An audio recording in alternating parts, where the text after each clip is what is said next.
So itong pinapagawa ni Joel, isa sa aming dating import, ngayon ay coaching staff na namin. Pampalakas ito ng lower body, especially the legs. So importante kasi sa mga basketball players, matatag yung legs.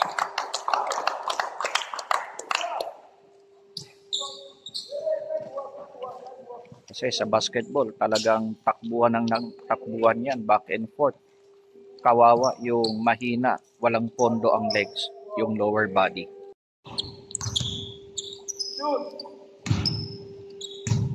And now, when the defense know already that when you come here, now you can take it. Okay?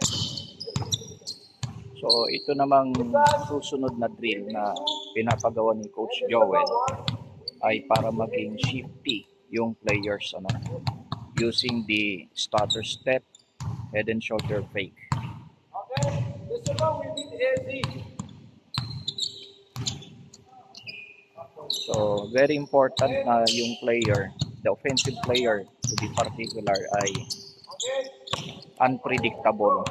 When you say unpredictable, hindi niya alam kung he will shoot the perimeter shot, he will go for the drive, or he will pass. Pero hindi ganun kadaling gawin yan, Kaya itong sa grassroots level ay talagang tinuturo natin yan sa mga bata hanggang sa maging part siya nung tinatawag natin na muscle memory. Pagka naging part na yan ng muscle memory ng player, then along the way, sa mga actual games, kusa na nilang magagawa yan. Ito ang masarap, kapag ang tinuturuan mo ay mga bata.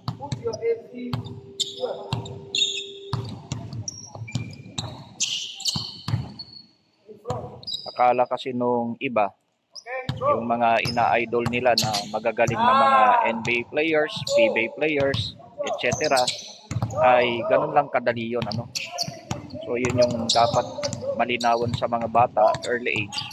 It takes time bago nila ma-reach yung level na yun.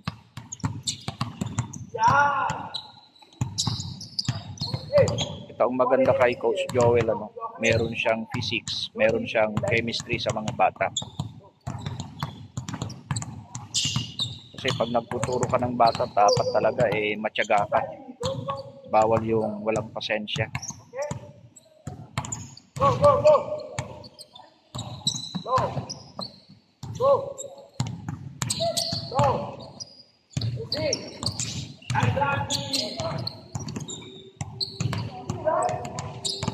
You have to move. You have to make it move.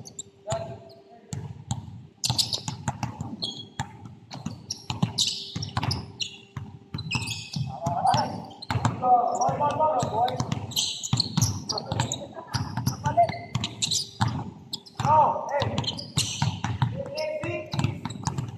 Like I'm going to shoot. I'm going to shoot. Faster your body. Look, faster your body. Go.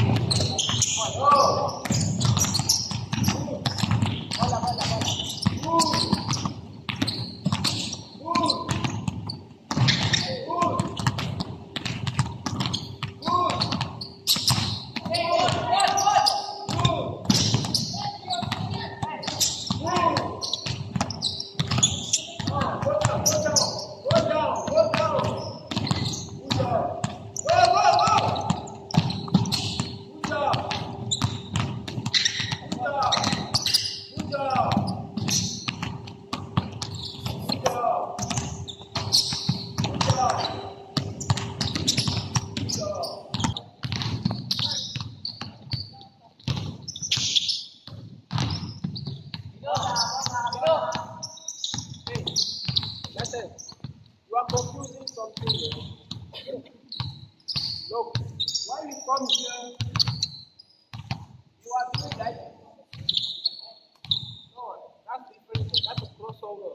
That's a cross. It's different from AC.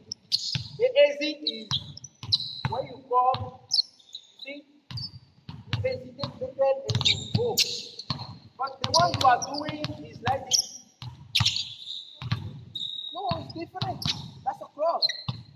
The one I'm asking you, Stop dribbling, stop he's dribbling. doing it. Listen first. He's doing it. Look, this guy is doing it well. You guys are doing it like this. No, it's not side. You come to be hesitate to go. Look at him. You want to make the defender believe that you're going to take a perimeter shot. Okay? Don't give me only one option as a defense. Give me at least 3 options. And I will be confused. Okay? Let's go.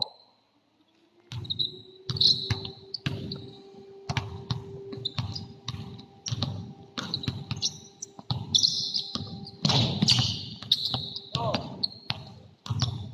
Okay. Okay, get me. No, open your leg. Open your leg. No, no. No. Open your leg. Open your leg. Yan. No. Oh, okay, okay. Wait. If I'm defense, now come to me and say something, now you go back to the okay. Come on. Yeah. No. Open your leg.